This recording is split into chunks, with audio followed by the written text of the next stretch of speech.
જંબુસર તાલુકામાં ભૂમાફિયાઓ બેફામ બન્યા છે। અહીં ભૂમાફિયાઓ બેફામ રીતે ખનન તો કરતા જ હોય છે, પરંતુ આ ખનન કર્યા બાદ રેતી અને માટીનું વહન જે ભારદારી વાહનોમાં થાય તે પણ બેફામ રીતે દોડતા હોય છે। ખાસ કરીને વાત કરીએ તો ઓવરલોડ માટી ભરીને જઈ રહેલા હાઈવાને કારણે 2 થી 3 વીજપોલ ધરાશયી થઈ ગયા અને એક યુવકને નાની મોટી ઈજા પહોંચી છે। વિસ્તૃતમાં વાત કરીએ તો જંબુસર તાલુકાના ડાભા અને પીલવી ચોકડી વચ્ચે ખનન થઈ રહ્યું છે। અહીં ભૂમાફિયાઓ એક્ટિવ છે અને ખનન કરતા હોય છે।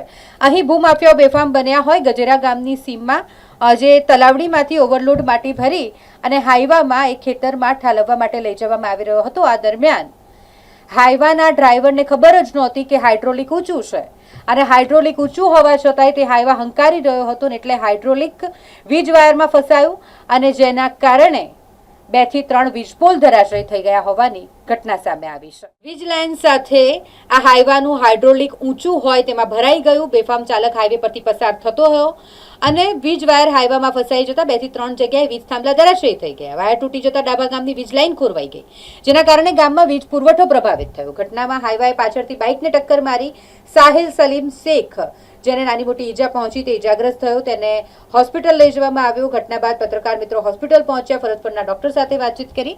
જોકે પત્રકારોના આક્ષેપ મુજબ ડોક્ટરે સંતોષકારક જવાબ નથી આપ્યો। તમારા જેવા ઘણા પત્રકાર જોયા છે જેવી ટિપ્પણી પણ કરી। આ ઘટનાને લઈને પત્રકારોમાં પણ નારાજગી છે। સમગ્ર બનાવને લઈને સ્થાનિકોમાં ભારે રોષ ફેલાયો છે। ભૂમાફિયાઓ અને બેદરકાર વાહન ચાલક સામે કડક કાર્યવાહી કરવાની માંગ ઉઠી છે।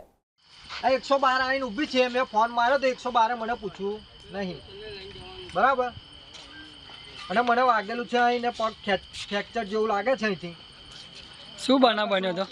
એ ડમ્ફર ચાલક માટી ભરીને ઊંચું ફાલકું હતું અને રમ ફટાકામ નીકળી ગયો, મને ટક્કર મારી નીકળી ગયેલો છે।